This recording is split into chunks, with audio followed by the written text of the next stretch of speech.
Ayan, muli good morning.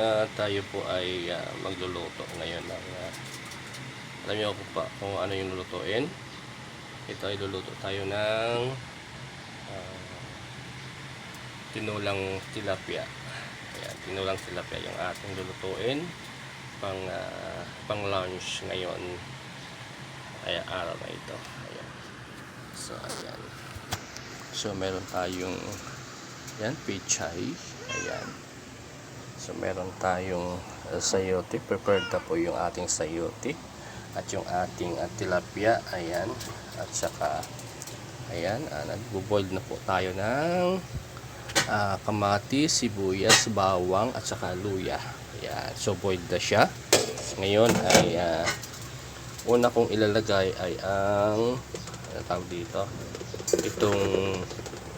itong sayote muna. Ayan, so kulo na siya. Ayan.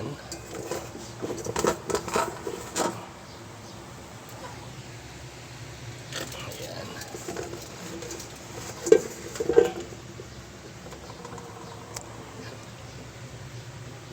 Ayan. So, ayan po. Ayan, takpan po muli natin yan muna at pakuluin siya. After nun ay sunod natin yung tilapia mamaya. Okay? So, ayan. Nag-boil na siya. Ayan. Nag-boil na. So, ngayon, ang ating ilalagay ay ilagay na natin yung ating isda. Ayan. Yung ating tilapia. 1, 2,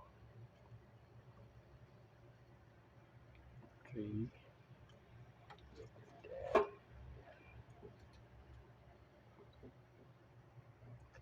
Ayan. Ayan. So, ngayon ay tatakpan natin uli at pakukuluin natin ulit siya. Ayan. So, mamaya, titingnan natin. Pag kumulo na siya, ilalagay na natin yung pichay. So, ayan, boiled na siya. Ayan. Tingnan natin. Sabi nga ng mga tatanda sa aking mga natutunan sa aking lola, ay pag nakita na daw yung mata ng isda na medyo palabas na siya, ayan, maputi na. Ibig sabihin daw ay yan ay luto na. So, ngayon ay ayan. So, at saka yung kamatis ay luto na rin. Ayan. So, ngayon, luto na siya. Ilalagay natin ngayon ang ating pichay. Ayan. So, ilagay natin yung ating pichay doon sa ating, ayan, ilagay natin. So, marami-rami po yan. Kasi yan ay hanggang ano na, hanggang, ayan. So, yan po.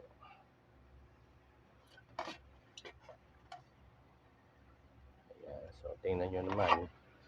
Tignan nyo naman yung daming gulay. Kasi, mas masarap ang yung niluluto pag ang gulay ay marami. Pinakaano kasi dyan, gulay at saka yung sabaw.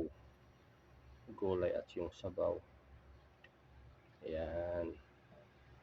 Kahit na hindi mo na iisipin yung isda, basta mayroon siyang gulay at saka yung sabaw.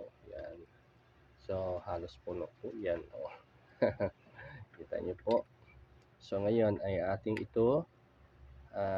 Hintayin natin din na muli siya mag-boil.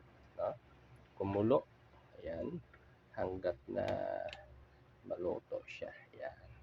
So, linagyan ko na rin yan siyempre ng pampalasa. So, una natin bagitin yung pampalasa dyan dahil yan. So, alam nyo naman kung ano yung mga pampalasa dyan. Siyempre, una ay meron tayong salt. no? And then yung seasoning natin na makatulong sa pagpapasarap ng ating linuluto. So ngayon ay siyempre ah, takpan natin muli at antayin natin siyang kumulo. Siguro after minutes ay atin na po siyang maluluto na siya. Okay? So antayin po natin na kumulo. Yan. Ayan na siya, kumukulo na siya.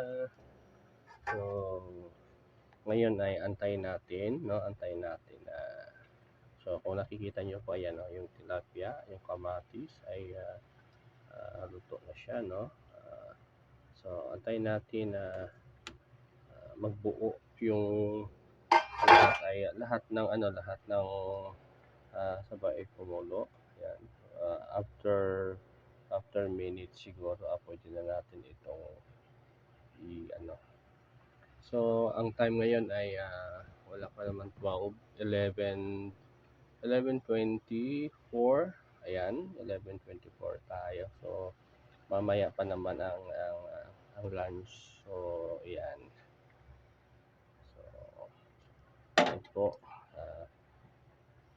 So hanggang dito na lang. Ayan. At takpan natin siya dahil pakukuloyin pa natin ng ilang minuto pa. Ayan. Takpan natin. Takpan natin. Ayan. Kita natin. So sige po. Ay dito na lang. Bye!